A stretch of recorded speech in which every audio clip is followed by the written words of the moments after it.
নমস্কাৰ মোৰ বন্ধু বান্ধৱীসকল।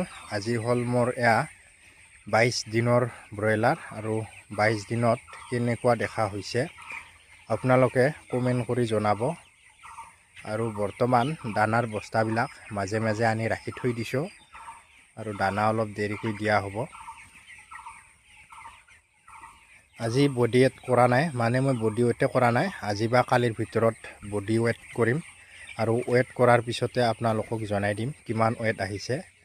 আৰু পাৰিলে আপোনালোকে কমেণ্টত জনাই দিব কিমান ৱেট আহিছে। ব্ৰইলাৰ কটা অলপ আজি মই ডাঙৰ হোৱা দেখা পাইছোঁ, অলপ ডাঙৰ হৈছে মোৰ ব্ৰইলাৰ। সেই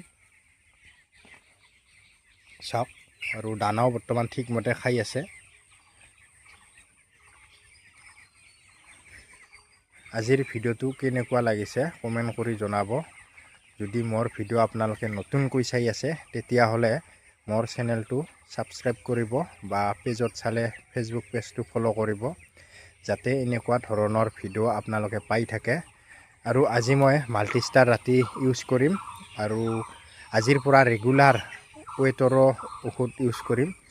আজি 22 দিন হৈছে যিহেতু ৱেটৰ ঔষধো খুৱাব পাৰে। এনে ৱেটৰ ঔষধ নোখোৱাই, কিন্তু ব্ৰইলাৰৰ কোৱালিটি চাই মই চব এইবাৰ ইউজ কৰিম। ৱেটৰ পৰা ভিটামিনলৈকে গোটেইবিলাক ইউজ কৰিম। আজিলৈ এইখিনিয়ে। জয় হিন্দ।